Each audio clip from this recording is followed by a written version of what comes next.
Hoje eu quero meditar com você sobre João Batista, uma meditação muito interessante. Em nome do Pai, do Filho, do Espírito Santo. Amém. Vamos meditar Lucas capítulo 1, versículo de 5 a 25.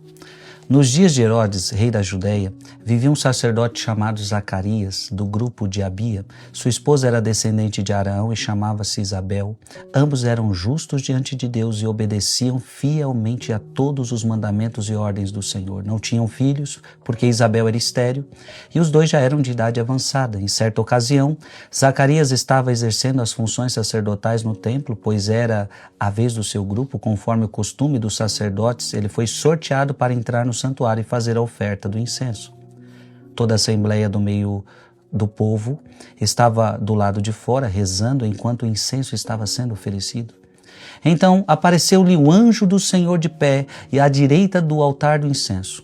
Ao vê-lo, Zacarias ficou perturbado e o temor apoderou-se dele. Mas o anjo disse: Não tenhas medo, Zacarias, porque Deus ouviu tua súplica.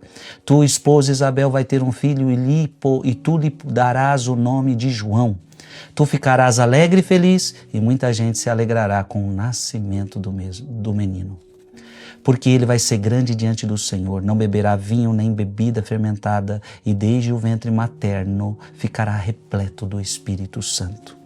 Ele reconduzirá muitos do povo de Israel ao Senhor seu Deus, e há de caminhar à frente deles com o espírito e o poder de Elias, a fim de converter os corações dos pais aos filhos e os rebeldes às sabedorias dos justos, preparando para o Senhor um povo bem disposto.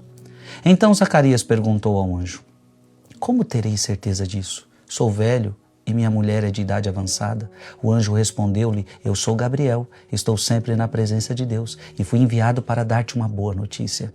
Eis que ficarás mudo e não poderás falar até o dia em que essas coisas acontecerem, porque tu não acreditaste nas minhas palavras, que hão de se cumprir no tempo certo. O povo estava esperando Zacarias e admirava-se com a sua demora no santuário. Quando saiu, não podia falar-lhes e compreender o que ele tinha tido uma visão no santuário.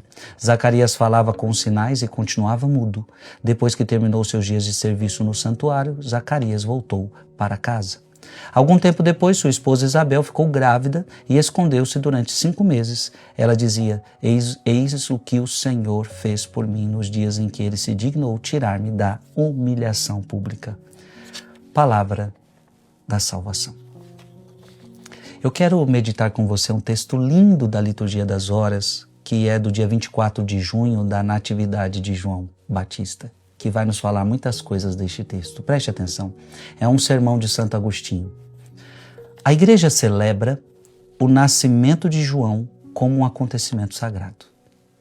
Dentre os nossos antepassados, não há nenhum cujo nascimento seja celebrado solenemente. Então, se você prestar atenção, a gente não celebra o nascimento de nenhum outro santo. Então, celebramos o nascimento de Jesus, celebramos o nascimento de Maria e de João Batista, só. Então, olha a importância de João, de celebrar o seu nascimento. João nasce de uma anciã estéril e Cristo nasce de uma jovem virgem. O pai de João não acredita que ele possa nascer e fica mudo. Maria acredita e Cristo é concebido pela fé. Eis o assunto que quisemos meditar e prometemos tratar. João apareceu como ponto de encontro entre os dois testamentos. Olha que bonito isso. João é o ponto de encontro entre os dois testamentos, o Antigo e o Novo. O próprio Senhor o chama de limite quando diz em Lucas 16:16, a lei e os profetas até João Batista. Então ele representa o Antigo. João Batista representa o Antigo Testamento e anuncia o Novo. Olha a grandeza desse profeta. Ele representa o Antigo Testamento, mas ele anuncia o Novo. Por quê? Porque representa o Antigo Testamento, ele nasce de pais idosos. Olha Agostinho. Por que ele nasce de pais idosos? Porque ele representa o Antigo Testamento. Porque anuncia o Novo, é declarado profeta ainda estando nas entranhas da mãe. Então, profeta do Antigo Testamento, por isso pais idosos. Profeta que anuncia o Novo Testamento, por isso desde o ventre materno ele é consagrado. Na verdade, antes mesmo de nascer, exultou de alegria no ventre materno a chegada de Maria. Antes de nascer, já é designado, revela-se de quem seria o precursor, antes de ser visto por ele.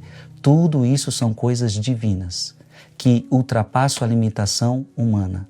Por fim, nasce, recebe o nome e solta-se a língua do Pai. Relacionemos o acontecimento com o simbolismo de todos estes fatos. Zacarias emudece e perde a voz até o nascimento de João, o precursor do Senhor. Só então recupera a voz. O que significa então o silêncio de Zacarias? Não seria o sentido da profecia que antes da pregação de Cristo estava de certo modo velado, oculto, fechado? Mas com a vinda daquele a quem elas se referiam, tudo se abre e torna-se claro.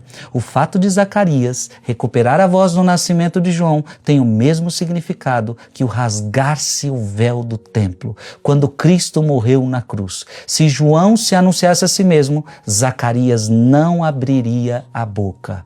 Solta-se a língua, porque nasce aquele que é a voz.